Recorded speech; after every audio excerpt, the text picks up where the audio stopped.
Imagina só a cena.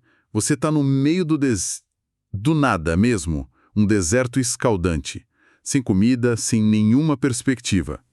A liberdade que você tanto sonhou, de repente vira um pesadelo de fome. E aí, toda manhã, ao acordar, o chão ao seu redor está coberto por um alimento misterioso. Algo que ninguém nunca viu. É essa história, que é ao mesmo tempo estranha e fascinante, que a gente vai analisar hoje. O maná.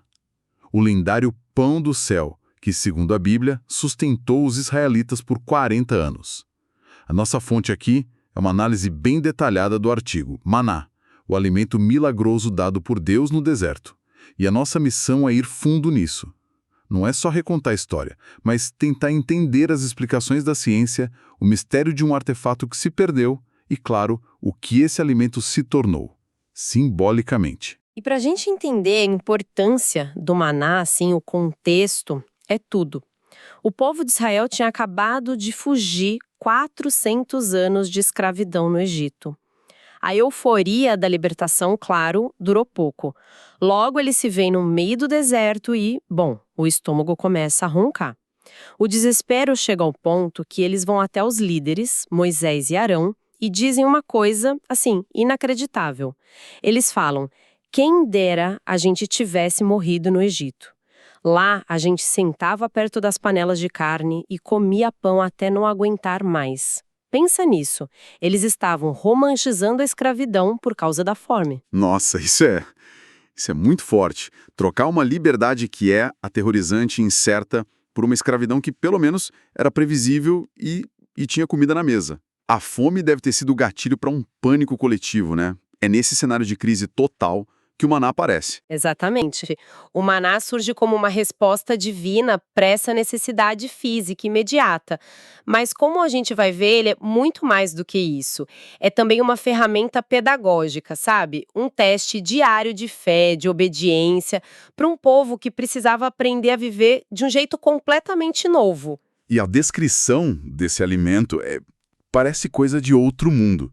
A fonte diz que parecia com pequenos flocos brancos, como se fosse escamas finas de geada sobre a terra. E o mais curioso para mim é o sabor. Bolo de mel. Quer dizer, não era uma ração de sobrevivência sem gosto, era algo bom. E aparecia todo dia depois que o orvalho da manhã evaporava. O nome, aliás, vem daí, né? Da própria reação das pessoas. Sim, a origem do nome é a expressão de espanto deles. Quando eles viram aquilo pela primeira vez, eles perguntaram uns para os outros em hebraico, man-ho, que significa literalmente, que é isto? A pergunta virou o nome da resposta. Que poético. Mas o mais impressionante não é nem o que era o maná, mas como ele funcionava. Tinha um manual de instruções bem específico, não era só sair pegando. Definitivamente não era um self-service. O que é fascinante aqui são as regras bem estritas que vieram com essa provisão toda. A primeira regra era a da medida. Cada pessoa só podia colher um homer, que é uma medida antiga, dá mais ou menos 2 litros, o suficiente para um dia. A segunda regra, e talvez a mais difícil, era a proibição de estocar. Se você fosse, sei lá, ganancioso ou medroso e tentasse guardar para o dia seguinte, aquilo simplesmente apodrecia. Virava uma coisa nojenta, cheia de bicho. Peraí, se apodrecia de um dia para o outro, como eles faziam no sábado? Era o dia sagrado, de descanso, eles não podiam trabalhar, o que inclui colher comida? Eles passavam fome um dia por semana? Essa é a pergunta-chave. E a solução para ela é o centro do milagre. Na sexta-feira, e somente na sexta-feira, a ordem era colher o dobro, 2 hômeros por pessoa. E, de forma inexplicável, essa porção dupla da sexta-feira não estragava. Ela durava perfeitamente até o fim do sábado. E no sábado de manhã, o maná simplesmente não aparecia. O chão amanhecia vazio. Isso é uma engenharia social e espiritual muito sofisticada. Não se trata só de alimentar o corpo, mas de reprogramar a mentalidade de um povo. Eles vieram de uma cultura de escravidão, onde acumular qualquer migalha era uma tática de sobrevivência. Agora, eles eram forçados a viver o presente, a confiar que no dia seguinte haveria mais. É uma lição diária e radical de desapego e confiança. Perfeito. Era um treinamento intensivo de 40 anos sobre dependência divina. A comida não vinha da terra, não vinha do esforço deles de plantar e colher no sentido tradicional. Vinha do céu, com regras que quebravam totalmente a lógica humana de planejamento e acúmulo. Ok, a descrição é incrível, a logística é milagrosa, mas a gente vive num mundo cético. É inevitável que alguém já tenha tentado encontrar uma explicação mais pé no chão para isso, certo? O que a ciência ou a história dizem? Com certeza. E a tentativa mais famosa veio em 1927, de um estudioso chamado Friedrich S. Bodenheimer. Ele propôs que o maná poderia ser uma secreção resinosa e doce expelida por cochonilhas, que é um tipo de inseto. Esses insetos vivem nas tamargueiras, um arbusto comum lá no deserto do Sinai. Essa secreção, em contato com o ar frio da noite, cristaliza em pequenos glóbulos brancos e adocicados. À primeira vista parece uma teoria promissora. Flocos brancos, doces, no deserto. Bate com uma parte da descrição. Sim, mas quando a gente olha de perto, a teoria meio que desmorona. O próprio artigo que a gente está usando como fonte aponta as falhas gritantes. Primeiro, a sazonalidade. Essa secreção das tamareiras só ocorre em junho e julho. O maná bíblico caiu durante 40 anos em todas as estações. Segundo, a quantidade. A produção desses insetos é minúscula. Daria para fazer um doce, não para alimentar uma nação de centenas de milhares de pessoas. E tem a questão do prazo de validade, que é o oposto do que a Bíblia diz. Exatamente. Essa é a falha fatal da teoria. A resina da tamagueira é um conservante natural. Pode ser guardada por meses. Já o maná estragava em 24 horas, com exceção do sábado. E tem mais. O relato diz que o maná podia ser moído, cozido em panelas, assado como pão. A resina da tamagueira derrete com calor, não pode ser cozida. Ou seja, a explicação naturalista não bate, nem na quantidade, nem na frequência, nem nas propriedades físicas. É como tentar explicar um avião dizendo que é um passarinho muito grande. As peças simplesmente não se encaixam. E isso nos leva a outro mistério, que não é sobre a origem do maná, mas sobre o fim dele. Foi criada uma espécie de prova física desse milagre, não foi? Sim, para que as gerações futuras jamais se esquecessem, Arão, o irmão de Moisés, recebeu a ordem de guardar um homer de maná dentro de um pote de ouro, e esse pote deveria ser colocado dentro da Arca da Aliança, o objeto mais sagrado de Israel, para ficar ali como um memorial eterno. Mas a pergunta de $1 milhão é: o que aconteceu com esse pote? Ele sumiu? Aí é que a coisa fica interessante. A gente tem uma discrepância curiosa dentro da própria Bíblia. No Novo Testamento, o livro de Hebreus, escrito séculos depois, descreve o conteúdo da arca e menciona claramente as tábuas da lei, a vara de Arão que floresceu e o pote de ouro contendo maná. Ok, então estava lá. Só que não.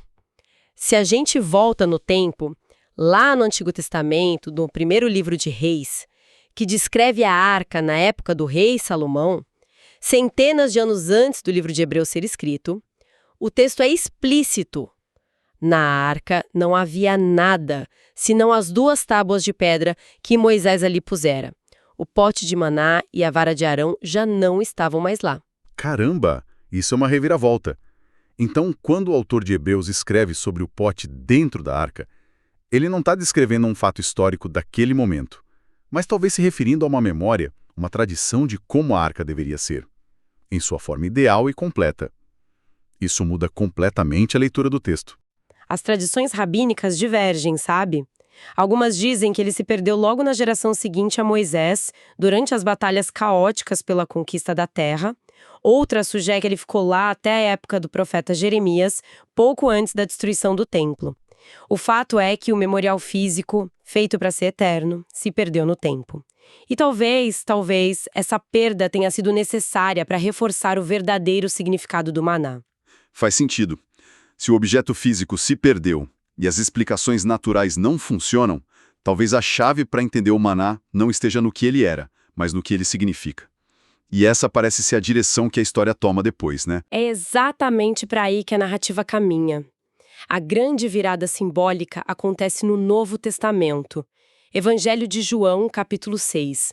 Jesus tinha acabado de multiplicar pães e peixes e a multidão, super empolgada, o compara a Moisés. Eles dizem: nossos antepassados comeram o maná no deserto, como está escrito, deu-lhes a comer o pão do céu.